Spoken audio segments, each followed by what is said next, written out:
इस टॉपिक में हम व्यंजन के बारे में बताएंगे। इससे पहले हमने भाषा, लिपि, व्याकरण और वर्ण, वर्णमाला व स्वर के भेद के बारे में बताया था। उन वीडियो को भी आप देख सकते हैं। व्यंजन जिन वर्णों का उच्चारण स्वरों की सहायता से किया जाता है वे व्यंजन कहलाते हैं। जैसे क प्लस अ, क। ये मूल रूप से 33 होते हैं। संयुक्त व्यंजन तथा विकसित व्यंजन को मिलाकर इनकी संख्या 39 होती है। इन्हें निम्नलिखित श्रेणियों में विभाजित किया है: स्पर्श व्यंजन, अंतस्थ व्यंजन, ऊष्म व्यंजन, आगत व्यंजन। छ, त्र, ज्ञ, श मूलत व्यंजन नहीं है, ये संयुक्त व्यंजन है। स्पर्श व्यंजन इनका उच्चारण जीभ द्वारा कंठ, तालु, मूर्धा, दांत, ओष्ठ आदि स्थानों के स्पर्श से होता है।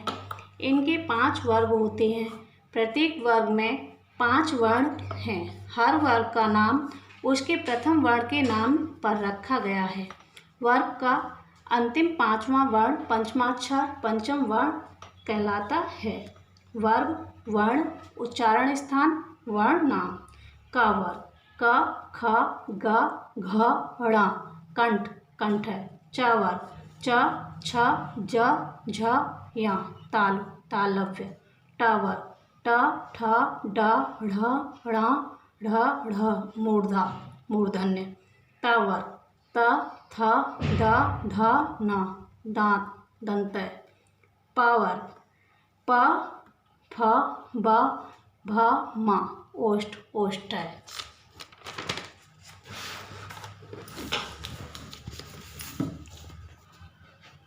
स्टूडेंट्स, ण, य, ण, न, म व्यंजन वर्णों का उच्चारण नासिका के साथ क्रमशः कंठ, तालु, मूर्धा, दांत, ओष्ठ के स्पर्श से होता है। अतः इन्हें नासिक्य व्यंजन भी कहते हैं। ळ और ण वर्ण शब्द के आरंभ में नहीं आते, लेकिन मध्य और अंत में इनका प्रयोग होता है। जैसे पढ़ना, पीढ़ा, पढ़ना, पीढ़ा आदि। ड और ण और ढ और ढ के अंतर को समझना भी महत्वपूर्ण है। जैसे डाकू और सड़क, ढक्कन, बूढ़ा, अलीगढ़। ये दोनों ध्वनियाँ संस्कृत में प्रयोग नहीं होती। ये हिंदी की नवविकसित ध्वनियाँ हैं। इनका उच्चारण ड, ढ से भिन्न होता है। इन्हें उत्क्षिप्त व्यंजन भी कहते हैं। इन ध्वनियों से कोई शब्द आरंभ नहीं होता। ये सदैव शब्द के मध्य अथवा अंत में आती हैं। जैसे पढ़ाई, सीढ़ी, झगड़ा, मकड़ी, लड़ाई आदि। अंतस्थ व्यंजन अंतस्थ व्यंजन का अर्थ है स्वर और व्यंजन के बीच में। इनका उच्चारण जीभ, तालु, दांत और होठों के निकट आने से होता है, किंतु श्वास में रुकावट कम होती है। जैसे य, र, ल, व। इन वर्णों में य और व अर्धस्वर हैं। ऊष्म व्यंजन इनका उच्चारण रगड़ या घर्षण से उत्पन्न वायु से होता है। जैसे श, श, स, ह।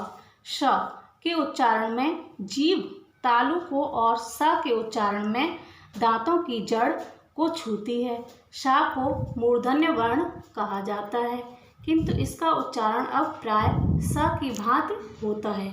यह वर्ण संस्कृत के तत्सम शब्दों के लेखन में प्रयुक्त होता है। जैसे दोष, विषम, पुरुष, संघर्ष। आगत वर्ण अरबी, फारसी और अंग्रेजी भाषाओं से आए कुछ शब्दों के शुद्ध उच्चारण के लिए हिंदी में ज, फ वर्णों का प्रयोग होता है। जैसे जरा, जैवरा, फौरन, रफू आदि। संयुक्त व्यंजन ये 2 व्यंजन वर्णों के संयोग से बनते हैं। ये स्वतंत्र व्यंजन नहीं हैं। छ, क प्लस श जैसे रक्षा, क्षितिज, त्र, त प्लस र त्रिकोण, त्रिभुवन। ज्ञ, ज्ञ बनता है यहाँ से, जा से और यहाँ से, ज्ञान, विज्ञान। श, सा से और रा से, श्रवण, परिश्रम। द्वैत व्यंजन जब एक स्वर रहित व्यंजन का समान स्वर सहित व्यंजन से मेल होता है तब वह द्वैत व्यंजन कहलाता है। जैसे कप, चच, मम। जैसे चक्की, सच्चा, मम्मी आदि। संयुक्ताक्षर, जब एक स्वर रहित व्यंजन का भिन्न स्वर सहित व्यंजन से मेल होता है तब वह संयुक्ताक्षर व्यंजन कहलाता है। जैसे म, मन, न्य, क्य, प्य। जैसे निम्न, न्याय, क्यारी, प्यारी। थैंक्स।